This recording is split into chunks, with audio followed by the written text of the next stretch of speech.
નમસ્કાર વિદ્યાર્થી મિત્રો, હું પ્રશાંત પંચાલ આપ સૌનું વર્લ્ડ ઇન બોક્સની યુટ્યુબ ચેનલ પર હાર્દિક સ્વાગત કરું છું. મિત્રો, આપણી વર્લ્ડ ઇન બોક્સ એકેડમી દ્વારા મુખ્ય પરીક્ષામાં જે અંગ્રેજી પૂછાય છે એને માસ્ટરી લાવવા માટે આ પ્રોજેક્ટ શરૂ કરેલો છે, જેનું નામ છે પ્રોજેક્ટ ક્રેક ડિસ્ક્રિપ્ટિવ ઇંગ્લિશ, જેને શોર્ટમાં આપણે પ્રોજેક્ટ સીડી તરીકે ઓળખીએ છીએ. આ વિડીયોમાં પ્રોજેક્ટ સીડી અંતર્ગત આપણે લેક્ચર નંબર 46માં ઉપસ્થિત થયા છીએ, જેમાં ફ્યુચર પરફેક્ટ ટેન્સનો પેરેગ્રાફ 3 ડિસ્કસ કરવાનો છે. ઓલરેડી ફ્યુચર પરફેક્ટ ટેન્સના 2 પેરેગ્રાફ મેં ટીચ કરાવી દીધા છે અને ઓલરેડી જે 45 લેક્ચર્સ છે એ વર્લ્ડ ઇન બોક્સની યુટ્યુબ ચેનલ ઉપર અવેલેબલ છે. એક અલગથી પ્લેલિસ્ટ બનાવેલું છે જેનું નામ છે પ્રોજેક્ટ સીડી. તમે પ્લેલિસ્ટમાં જોશો તો તમને દરેકે દરેક વિડીયો એકસાથે જોવા મળશે. જો કોઈ વિદ્યાર્થી મિત્ર અત્યાર સુધી વિડીયો ના જોયા હોય કાં તો ડાયરેક્ટલી આ વિડીયો શરૂ કર્યો હોય તો એમને એઝ અ બ્રધર એક હમ્બલ રિક્વેસ્ટ છે કે ફર્સ્ટ લેક્ચરથી દેખતા આવો, તમને ડેફિનેટલી ઇમ્પ્રુવમેન્ટ જોવા મળશે. 110% ઇમ્પ્રુવમેન્ટ જોવા મળશે. હું તમને 200% ગેરંટી આપું છું. જો તમે 45 લેક્ચર્સ અગાઉ જે લીધેલા છે બધા જોયા હશે, એની નોટ્સ બનાવી હશે, તો તમારા દિલને ખાલી પૂછજો કે તમારું અંગ્રેજી લખવામાં જે સ્કિલ છે એમાં થોડું બી ઇમ્પ્રુવમેન્ટ છે. અને હું ગેરંટી આપું છું 110% દોસ્તો ઇમ્પ્રુવમેન્ટ હશે ને હશે. તો આ સિરીઝને વધુ આગળ વધારીએ, પેરેગ્રાફ 3 ડિસ્કસ કરીએ પૂર્ણ ભવિષ્યકાળનો, જેનું ટાઇટલ છે નવું શૈક્ષણિક યુગ. આપણને ખબર છે કે અત્યારે સરકાર શિક્ષણ ઉપર વધારે ફોકસ કરી રહી છે. દિવસે ને દિવસે શિક્ષણ એક નવું મહત્વનું ટૂલ બનતું જાય છે. Education is new tool. તો નવું શૈક્ષણિક યુગ શું કહેવા માગે છે એના ઉપર આજનો પેરેગ્રાફ છે. તો આ પેરેગ્રાફને આપણે ઇંગ્લિશ લેંગ્વેજમાં ટ્રાન્સલેટ કરીશું, પણ એના પહેલાં ગુજરાતી ભાષામાં એક વખત વાંચી લઈએ કે શું છે આજનો પેરેગ્રાફ. તો તમે બી મારી સાથે વાંચતા જાઓ દોસ્તો. નવા શૈક્ષણિક વર્ષની શરૂઆત સુધીમાં દેશભરની શાળાઓએ ટેકનોલોજીને શિક્ષણશાસ્ત્ર સાથે સાંકળવા માટે ડિજિટલ વર્ગખંડો શરૂ કરી દીધા હશે. શિક્ષકોએ મિશ્ર શિક્ષણ મોડેલો પર તાલીમ સત્રો પૂર્ણ કરી દીધા હશે. રાષ્ટ્રીય શિક્ષણ બોર્ડ રાષ્ટ્રીય શિક્ષણ નીતિમાં દર્શાવેલ ધ્યેયો સાથે સુસંગત થવા માટે અભ્યાસક્રમને અપડેટ કરી દીધો હશે. વિદ્યાર્થીઓ ઈ લર્નિંગ પ્લેટફોર્મ અને સરકારી પોર્ટલ દ્વારા વિશાળ શ્રેણીના અભ્યાસ સામગ્રીનો ઉપયોગ કરી દીધો હશે. તો ખૂબ સારા લેવલવાળા વાક્યો છે. આવા વાક્યો તમે મેન્સમાં લખીને આવશો તો ડેફિનેટલી એક અલગ લેવલની ઇમ્પેક્ટ પડશે. તો આ આખા પેરેગ્રાફને આપણે ટ્રાન્સલેટ કરીએ, પરંતુ એની પહેલાં આપણે આ ટાઇટલને જોઈ લઈએ ને આ વાક્યમાં કાળ કઈ રીતે ઓળખાય એ કાળને બી જોઈ લઈએ. તો આ જે ટાઇટલ છે એને ઇંગ્લિશમાં લખવું હોય તો કઈ રીતે લખી શકાય, તો ફ્રેન્ડ્સ ધ્યાન આપજો. અહીંયા એક શબ્દ છે યુગ. તો યુગ એક નામ છે. હવે યુગ કેવું, તો શૈક્ષણિક. તો શૈક્ષણિક એ યુગની વિશેષતા બતાવે એટલા માટે બન્યું વિશેષણ. શૈક્ષણિક યુગ કેવું, તો નવું. તો આવી એનું શું છે, વિશેષણ. તો વિશેષણ અને નામ કેવી રીતે લખાશે, સીધે સીધું. તો વિશેષણ અને નામને સીધે સીધું લખવું હોય તો આપણને આ બધાના વોકેબ આવડતા હોવા જોઈએ. તો નવાને ઇંગ્લિશમાં કહેવાય ન્યૂ, શૈક્ષણિકને કહેવાય એકેડેમિક ને યુગને કહેવાય એરા. તો આનું સંપૂર્ણ ઇંગ્લિશ બનશે ન્યૂ એકેડેમિક એરા. વન સેકન્ડ, શું બનશે? ન્યૂ એકેડેમિક એરા. જેને ઇંગ્લિશમાં આપણે લખ્યું છે એનું ગુજરાતી થશે નવું શૈક્ષણિક યુગ. રેડી છે? હવે આ વાક્યો કયા કયા કાળના છે, કાળ વિશે ચર્ચા કરી લઈએ. તો દેખો, હંમેશા કાળ લોકો માટે વાક્યમાં છેલ્લો રહેલો શબ્દ જોવો પડશે, જેના પરથી આપણને સારો એવો આઈડિયા આવશે. દરેકે દરેક વાક્યમાં છેલ્લે એક શબ્દ છે હશે હશે હશે. તો હશે પરથી ખબર પડે કે એ ભવિષ્યકાળની વાત કરે છે. અને આ વાક્યને તમે સમજો, શરૂ કરી દીધા હશે એટલે શરૂ કરવાની ક્રિયા પૂર્ણ છે. પૂર્ણ કરી દીધા હશે તો તાલીમ સત્રો પૂર્ણ કરવાની ક્રિયા પૂરી થઈ ગયેલી છે. અપડેટ કરી દીધા હશે તો અપડેટ કરવાની ક્રિયા પૂર્ણ છે. અને ઉપયોગ બી કરી દીધો હશે એટલે ઉપયોગ કરવાની ક્રિયા બી કેવી છે, પૂર્ણ છે. તો ભવિષ્યકાળમાં પૂર્ણ ક્રિયા બતાવે છે. તો પૂર્ણ અને ભવિષ્યકાળ આ બંને શબ્દોનું જો મિલન કરીએ તો એક કાળ બને, જેને કહેવાય પૂર્ણ ભવિષ્યકાળ. જેની વાક્ય રચના દોસ્તો મેં તમને અગાઉના લેક્ચર્સમાં શીખવાડેલી છે. ભવિષ્યકાળ પ્રમાણે હેવનું રૂપ પ્લસ V3. ભવિષ્યકાળ પ્રમાણે હેવનું રૂપની વાત કરીએ તો શું આવે, વિલ શેલ હેવ, ને એના પછી શું આવે, V3. આ વાક્ય રચના છે. વાક્ય રચનાની શરૂઆત હંમેશા કર્તાથી થાય અને છેલ્લે એન્ડ કર્મ અને અન્ય શબ્દોથી થાય. તો બેઝિક તમને ખબર જ હશે. રેડી? તો હવે આપણે શુભ શરૂઆત કરીએ આ વાક્યોને ફ્રેમ કરવાની. તો વેરી ફર્સ્ટ સેન્ટેન્સ, નવા શૈક્ષણિક વર્ષની શરૂઆત સુધીમાં દેશભરની શાળાઓએ ટેકનોલોજીને શિક્ષણશાસ્ત્ર સાથે સાંકળવા માટે ડિજિટલ વર્ગખંડો શરૂ કરી દીધા હશે. તો અહીંયા શબ્દ છે શરૂ કરવું. તો જ્યારે શરૂ કરવાની વાત હોય, અહીંયા ડિજિટલ વર્ગખંડોને શરૂ કરવાની વાત છે, એટલે કે ફર્સ્ટ ટાઈમ દેશભરની શાળાઓમાં છે ને ડિજિટલ વર્ગખંડોને શરૂ કરવામાં આવશે એટલે કે રજૂ કરવામાં આવશે. ડન. પહેલી વખતે તમે ઇન્ટ્રોડ્યુસ કરાવશો ડિજિટલ વર્ગખંડોને. આ સુધી નોર્મલ ક્લાસરૂમ હતા, હવે ડિજિટલ ક્લાસરૂમ બની ગયા છે દોસ્તો. તો એ શરૂ કરવા માટે અહીંયા સ્ટાર્ટ કે લોન્ચ એવું નહીં લખાય. અહીંયા શરૂ કરવાનો અર્થ છે એને રજૂ કરવામાં આવશે એટલે કે ઇન્ટ્રોડ્યુસ કરવામાં આવશે. તો અહીંયા શબ્દ બનશે ઇન્ટ્રોડ્યુસ ને જેનું વિથરી ફોર્મ બનશે ઇન્ટ્રોડ્યુસ્ડ. તમારે ક્રિયાપદનું એવો શબ્દ લખવો પડે કે જેમાં વાક્યની જે ડિમાન્ડ છે ને એ પ્રમાણેની ફૂલફિલ કરવી પડે. અહીંયા વાક્યની ડિમાન્ડ છે કે ડિજિટલ વર્ગખંડો શરૂ કરી દીધા હશે, તો વર્ગખંડોને શરૂ કરવાની વાત છે, તો અહીંયા સ્ટાર્ટ કે લોન્ચ એવું ના લખાય. વર્ગખંડો ફર્સ્ટ ટાઈમ તમે શરૂ કરશો એટલે કે લોકો સામે તમે એને શું કરાવશો? ઇન્ટ્રોડ્યુસ કરાવશો. સ્ટુડન્ટ્સને તમે ઇન્ટ્રોડ્યુસ કરાવશો, એટલા માટે શબ્દ બનશે ઇન્ટ્રોડ્યુસ. દેશભરની શાળાઓ. મેં તમને અગાઉના ઘણા લેક્ચર્સમાં કહેલું છે કે જ્યારે સમગ્ર દેશભરની વાત થતી હોય ત્યારે તમે એ કેસમાં નીનું અંગ્રેજી ઓફ નથી કરતા. એ કેસમાં સમગ્ર દેશની વાત થતી હોય ને તો એ કેસમાં શબ્દ બનશે ની માટે અંગ્રેજી શું? અક્રોસ. ગુજરાતી કરતાં અંગ્રેજી ઊંધું છે તો પાછળથી આગળ આવવું પડશે. તો શાળાઓને કહેવાશે સ્કૂલ્સ અક્રોસ. દેશને કહેવાશે કન્ટ્રી. કન્ટ્રી ના કહેવું હોય તો નેશન. રેડી? તો સ્કૂલ્સ અક્રોસ કન્ટ્રી, દેશભરની શાળાઓનું અંગ્રેજી થાય. ડિજિટલ વર્ગખંડો. ડિજિટલ વર્ગખંડોને અંગ્રેજીમાં કહેવાય ડિજિટલ ક્લાસરૂમ્સ. એ તો આપણે બેઝિક શબ્દ છે. સાંકળવા માટે, જ્યારે કોઈ બી વસ્તુને તમે સાંકળવાની વાત કરો છો તો અહીંયા સાંકળવું એક ક્રિયાપદ છે અને એના પછી લખેલો શબ્દ છે માટે. ગુજરાતી ભાષામાં ક્રિયા દર્શાવતો શબ્દ હોય ને માટે લખવું હોય તો એને ઇંગ્લિશમાં લઈ જવા માટે એક જ શબ્દ બને ટુ પ્લસ ક્રિયાપદનું મૂળરૂપ. તો ટુ પ્લસ ક્રિયાપદનું મૂળરૂપ લખવું હોય તો અહીંયા આવશે ટુ. સાંકળવાની ક્રિયાને કહેવાય ઇન્ટિગ્રેટ કરવું. શું કરવું? ઇન્ટિગ્રેટ કરવું. તો શબ્દ બને શું? To integrate. જ્યારે કોઈને એકબીજા સાથે સાંકળવાની વાત કરવામાં આવે છે એટલે કે એની સાથે જોડવાની વાત છે તો ઇન્ટિગ્રેટ શબ્દ સારો છે દોસ્તો. તો સાંકળવા માટે શબ્દ બને ટુ ઇન્ટિગ્રેટ. શિક્ષણ શાસ્ત્ર. શિક્ષણ શાસ્ત્રને કહેવાય પેડાગોજી. શું કહેવાય? પેડાગોજી. તો અહીંયા આવશે પેડાગોજી. શબ્દ સારો છે, સમજો. PEDAGOGY. શરૂઆત. કોઈ બી વસ્તુની જ્યારે શરૂઆત થાય, શું થાય? શરૂઆત. તો શરૂઆતને લખવા માટેના અલગ અલગ શબ્દો છે. શરૂઆતને સ્ટાર્ટિંગ કહી શકાય, પછી બિગિનિંગ કહી શકાય, ઓનસેટ કહી શકાય. તો અલગ અલગ શબ્દો શીખો. તો એક છે ઓનસેટ, બિગિનિંગ અને સ્ટાર્ટિંગ. નવા શૈક્ષણિક વર્ષ. તો નવા શૈક્ષણિક વર્ષ, તો વર્ષ એક નામ છે. વર્ષ કેવું? નવું શૈક્ષણિક. તેનું વિશેષણ છે, તો વિશેષણ અને નામ સીધે સીધું લખાશે. તો નવાને કહેવાશે ન્યૂ, શૈક્ષણિકને કહેવાશે એકેડેમિક અને વર્ષને કહેવાશે યર. તો શું બન્યું? New academic year. તો બધા વોકેબ આપણે શીખી લીધા છે. આ વોકેબનો બેનિફિટ ઉઠાવીએ અને ફર્સ્ટ સેન્ટેન્સ છે તો હું બનાવીને આપું છું. આના પછીનું વાક્ય તમારે બનાવવાનું રહેશે. તો પહેલાં શીખી લો. વોકેબ આવડી ગયા પછી તમારા વાક્યમાં તમારા માઇન્ડમાં આવશે વાક્ય રચના, જેમાં સૌથી પહેલાં કર્તાની જરૂર પડશે. તો કર્તા માટે પ્રશ્ન પૂછીશું, કોણે શરૂ કરી દીધા હશે? કોણથી પ્રશ્ન પૂછો કોણે શરૂ કરી દીધા હશે? તો દેશભરની શાળાઓએ શરૂ કરી દીધા હશે. તો આ આપણું કર્તા છે. હવે આને મારે અંગ્રેજીમાં લખવું છે તો તમને આવડતું હોવું જોઈએ. દેશભરની શાળાઓનું અંગ્રેજી શું થશે? School across country. પણ જ્યારે આપણે વાક્યને ફર્સ્ટ ટાઈમ જોઈએ છે તો કંઈક આવો આઈડિયા બી આવે છે કે અહીંયા કોમા આપેલો છે. યસ ઓર નો? તો નિયમ પ્રમાણે જઈએ તો કોમાની પહેલાવાળો પાર્ટ પહેલાં લખી દેવો પડશે. તો પહેલાં આ પાર્ટને લખી દઈએ. તો નવા શૈક્ષણિક વર્ષની શરૂઆત સુધીમાં, ભવિષ્યમાં જ્યારે કોઈ અમુક સમયની વાત થાય ને એમાં સુધીમાં લખો તો એના માટે શબ્દ બને બાય. શું બને? બાય. ગુજરાતી કરતાં અંગ્રેજી ઊંધું છે તો પાછળથી આગળ આવીશું તો સુધીમાંનું અંગ્રેજી બાય. શરૂઆતને કહેવાશે ઓનસેટ, બિગિનિંગ ને સ્ટાર્ટિંગ. તો આપણે અહીંયા લખીએ ઓનસેટ. By onset.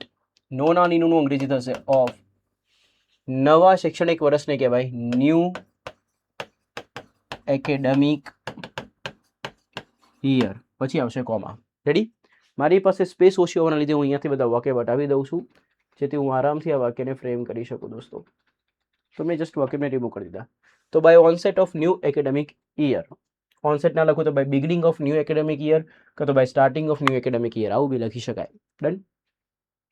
પછી આવશે કોમા. હવે આ વાક્યને ફ્રેમ કરો છો તો કર્તાની જરૂર પડશે. કર્તા માટે પ્રશ્ન પૂછો કોણથી? કોણે શરૂ કરી દીધા હશે? તો દેશભરની શાળાઓએ. તો લખાશે સ્કૂલ્સ અક્રોસ કન્ટ્રી. શરૂ કરી દીધા હશે તો અહીંયા ઇન્ટ્રોડ્યુસ કરવાની વાત છે તો વાક્ય રચનામાં આવશે વિલ શેલ હેવ V3. તો વિલ હેવ અને શરૂ કરવાની વાત છે તો ઇન્ટ્રોડ્યુસ, એનું V3 ફોર્મ થશે ઇન્ટ્રોડ્યુસ્ડ. હવે કર્મની વારી આવી. કર્મ માટે પ્રશ્ન પૂછો શું શરૂ કરી દીધું હશે?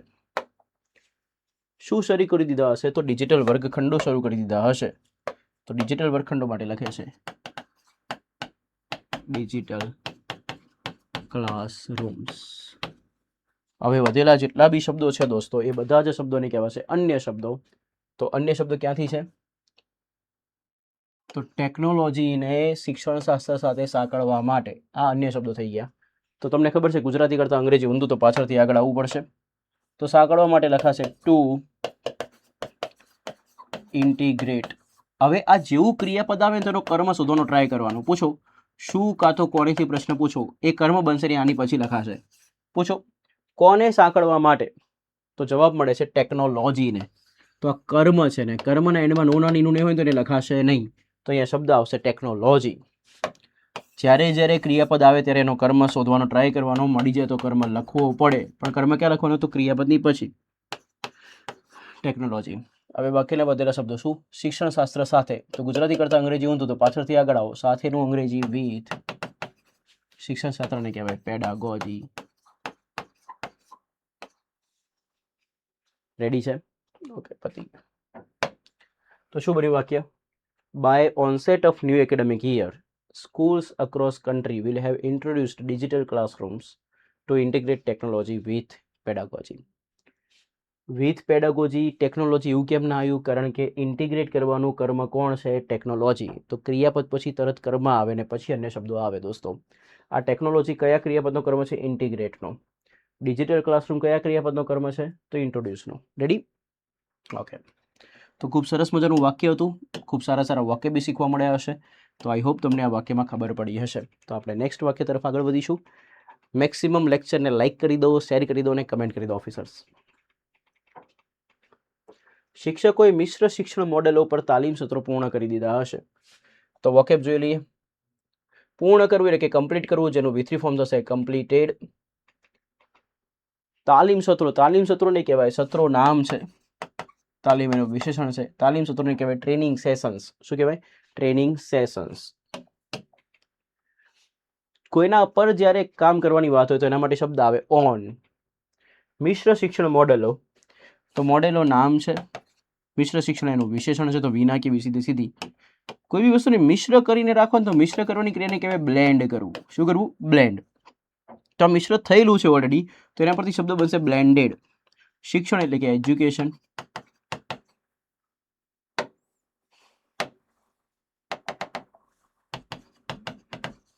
અને અહીંયા મોડલ આ નહીં આવે. આ મોડલ એ તો મોડલ ઓક્સિલરીસમાં આવે. અહીંયા મોડેલની વાત છે તો MODELS વાળા મોડેલ્સ આવશે. ડન? તો બ્લેન્ડેડ એજ્યુકેશન મોડેલ્સ.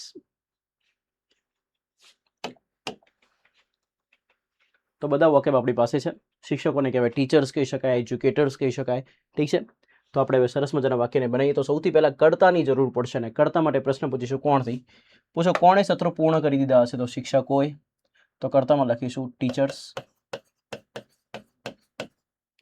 પૂર્ણ કરી દીધા હશે તો હશે ભવિષ્યકાળ છે ને પૂર્ણ કરવાની ક્રિયા પૂરી થઈ ગયેલી છે. તો ફ્રેન્ડ્સ પૂર્ણ ભવિષ્યકાળમાં વાક્ય બનશે જેની વાક્ય રચના બનશે વિલ શેલ હેવ V3. તો ટીચર્સની સાથે આવશે વિલ હેવ.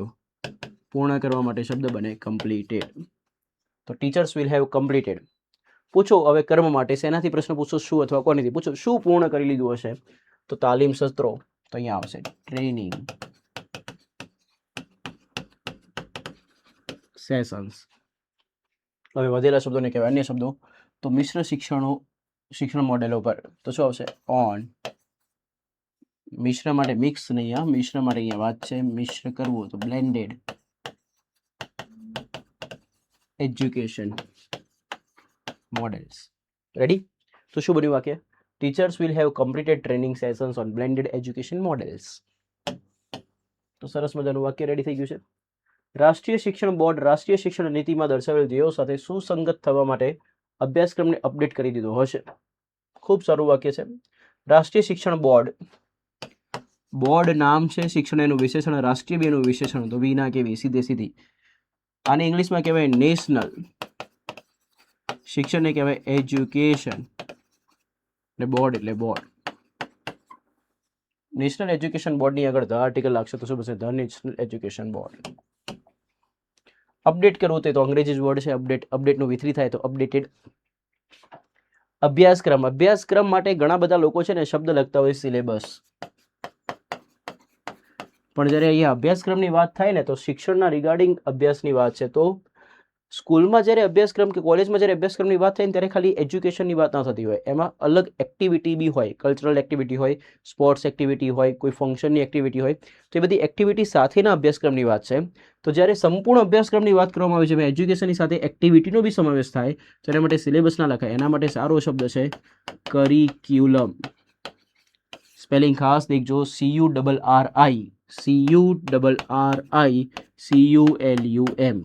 રેડી? તમે જ્યારે ખાલી ભણવાના અભ્યાસક્રમની વાત કરો તો શું આવે? સિલેબસ. પણ ભણવાની સાથે સાથે એક્ટિવિટીવાળા અભ્યાસક્રમની વાત કરવામાં આવે ત્યારે શબ્દ આવે શું? કરિક્યુલમ. તો સારો શબ્દ છે આજના લેક્ચરનો, ખૂબ સારો શબ્દ કરિક્યુલમ, યાદ રાખીશું. સુસંગત થવા માટે, કોઈની સાથે જ્યારે સુસંગત થવું હોય તો એના માટે શબ્દ આવે અલાઇન થવું. તો આ ક્રિયા દર્શાવે છે ને એના પછી માટે છે. ક્રિયા દર્શાવતો શબ્દ માટે હોય તો એને લખાય ટુ પ્લસ ક્રિયાપદનું મૂળ રૂપ, તો એને લખાય ટુ અલાઇન. રેડી? સાથેને કહેવાય વિથ, ધ્યેયોને કહેવાય ગોલ્સ. માં દર્શાવેલ, જેમાં દર્શાવેલું હોય, ઓલરેડી દર્શાવેલું છે, શિક્ષણ નીતિમાં દર્શાવેલું છે, તો દર્શાવની ક્રિયા થયેલી છે તો માને કહેવાય ઇન, અને દર્શાવેને કહેવાય સો. દર્શાવેલું હોય તો સોનું વિથરી ફોર્મ થશે સોન.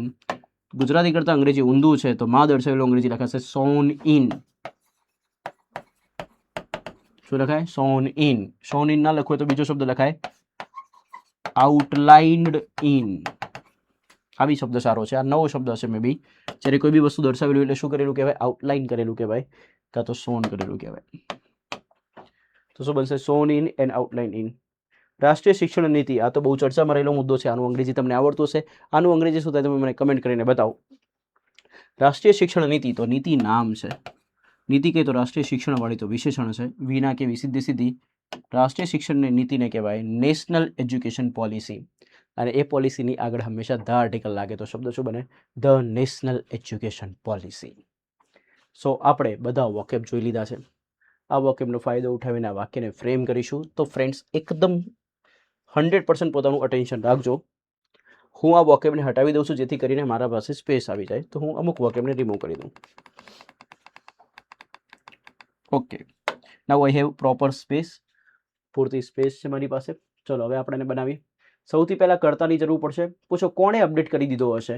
તો રાષ્ટ્રીય શિક્ષણ બોર્ડે. આ આપણો કર્તા છે. તો લખાશે ધ નેશનલ એજ્યુકેશન બોર્ડ. હવે બીજા પાર્ટમાં આવશે ક્રિયાપદ. તો ક્રિયાપદમાં લખ્યું હશે એટલે ભવિષ્યકાળ. અપડેટ કરી દીધો હશે તો અપડેટ કરવાની ક્રિયા કેવી છે? પૂર્ણ. તો એને લખાય પૂર્ણ ભવિષ્યકાળમાં. અને પૂર્ણ ભવિષ્યકાળની વાક્ય રચના દોસ્તો થાય વિલ, શેલ, હેવ, V3. તો બોર્ડ માટે આવશે વિલ, હેવ, ને અપડેટ કરવાની ક્રિયાને કહેવાય અપડેટ કરવું, જેનું V3 ફોર્મ થાય અપડેટેડ.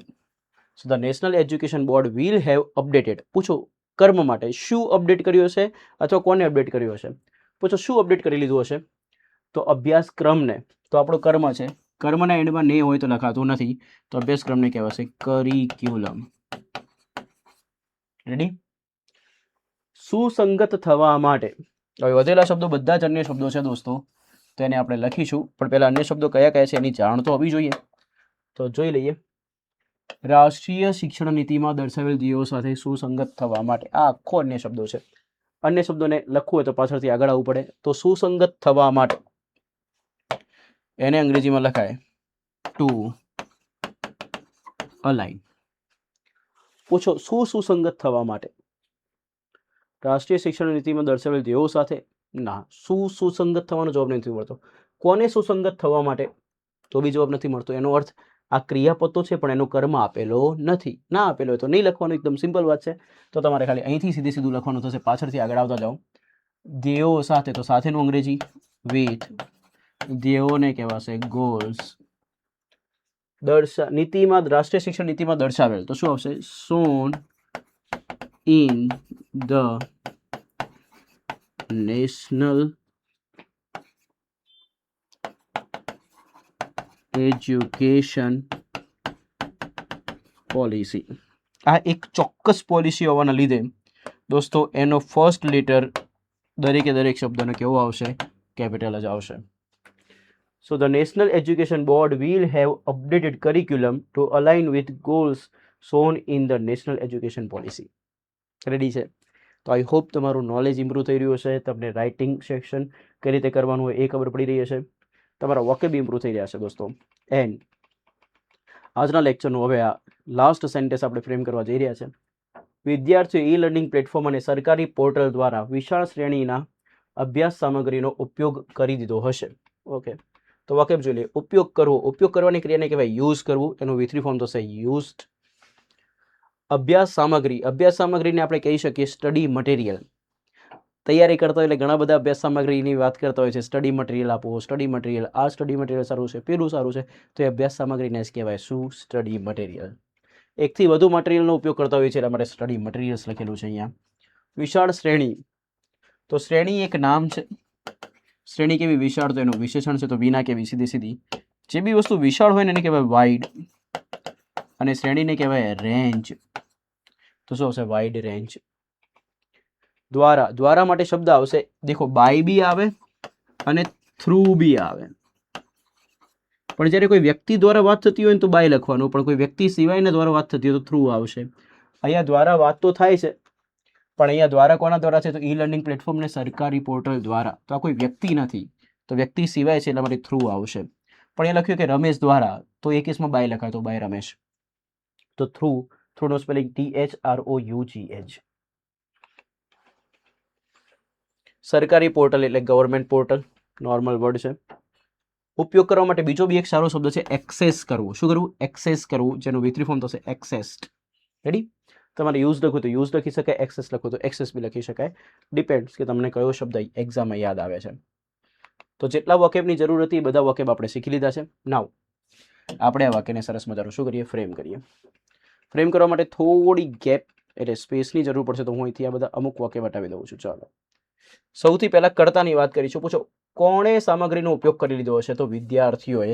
તો આપણો કર્તા થઈ ગયો સ્ટુડન્ટ્સ. બીજા સ્ટેજમાં આવશે ક્રિયાપદ, જેમાં લખ્યું છે ઉપયોગ કરી દીધો હશે. તો હશે એ ભવિષ્યકાળ બતાવે છે, અને ઉપયોગ કરી દીધો હશે તો ભવિષ્યમાં ઉપયોગ કરવાની ક્રિયા કેવી બતાવે છે? પૂર્ણ. તો કયો કાળ થયો? પૂર્ણ ભવિષ્યકાળ, જેની વાક્યરચના શું થાય? Will, shall, have, V3. તો સ્ટુડન્ટ સાથે આવશે વિલ, હેવ. ઉપયોગ કરવાની ક્રિયાને કહેવાય યુઝડ. યુઝડ ના લખવું હોય તો અહીંયા બીજો બી શબ્દ લખીને આપું છું accessed. Ready? So students will have used કાં તો એક્સેસ્ડ. હવે ત્રીજા સ્ટેજમાં આવશે કર્મ. કર્મ માટે પ્રશ્ન પૂછો કોનો ઉપયોગ કરી દીધો હશે?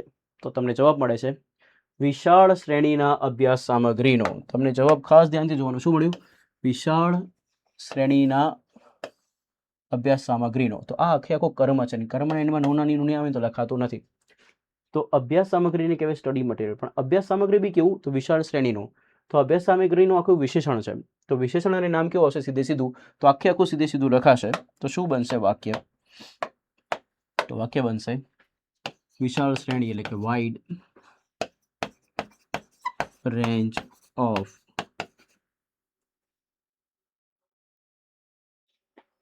Study materials. રેડી? નેક્સ્ટ દ્વારા. તો દ્વારાનું અંગ્રેજી થશે થ્રુ. હવે આ પાઠ લખવાનો છે જે છે અન્ય શબ્દો. તો ઈ લર્નિંગ પ્લેટફોર્મ અને સરકારી પોર્ટલ દ્વારા. તો દ્વારા તો અંગ્રેજી થઈ ગયું. હવે નિયમ શું છે કે અન્યની પહેલા વાળો પાઠ પહેલા લખાય, અન્યની પછી વાળો પાઠ પછી લખાય. તો અન્યથી કયા બે પાઠ જોડાયેલા છે? તો ઈ લર્નિંગ પ્લેટફોર્મ અને સરકારી પોર્ટલ. તો શું બનશે? E learning platform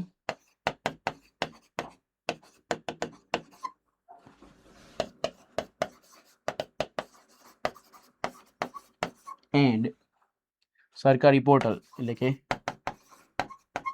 government portal. Ready છે? અહીંયા ઓફ નહીં આવે ખાલી. Students will have used yeah access two wide range study materials through e learning platform and government portal. તો આપણે સરસ મજાનું દોસ્તો આ વાક્ય બનાવી દીધું છે. જેમાં ખૂબ સારા સારા વોકેબ બી છે જે તમને આવડ્યા હશે. તો આઈ હોપ તમને આવા વાક્યોથી ડેફિનેટલી એક્ઝામમાં બેનિફિટ થશે અને તમને મજા આવી રહી હશે આપણી આ સિરીઝની અંદર.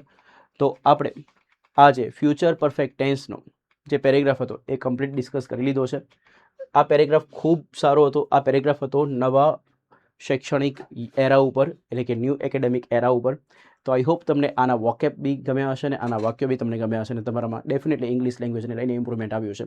દોસ્તો, આવું ને આવું ઇમ્પ્રુવમેન્ટ તમે બી કરતા રહો અને જે વિદ્યાર્થીઓને ડેફિનેટલી જરૂર છે, એકચ્યુઅલમાં જેને જરૂર છે, એમના સુધી આ વિડીયો લેક્ચર્સને પહોંચાડો. તમારો સપોર્ટથી દોસ્તો આ જે પ્રોજેક્ટ છે એમાં એક મોટિવેશન મળે છે અને અમે બહુ ખૂબ સારી રીતે કામ કરીએ છીએ. આખી વર્લ્ડ ઇન બોક્સ એકેડેમીની ટીમ આની પાછળ કાર્યરત છે દોસ્તો, અને એટલા માટે બધાને સપોર્ટ મળે તે હેતુથી તમે મેક્સિમમ લાઇક કરો, શેર કરો અને કમેન્ટ કરો. ડેફિનેટલી તમારા અંગ્રેજી લખવામાં હું ગ્રીપ લાવી દઈશ ને તમને ગેરંટી આપું છું તમે મેન્સમાં આરામથી અંગ્રેજી ભાષામાં લખી શકશો. બટ તે માટે તમારે રેગ્યુલર મારી સાથે જોડાયેલું રહેવું પડશે. મળીએ નેક્સ્ટ લેક્ચરમાં. Till then bye bye, take care, be happy, be healthy.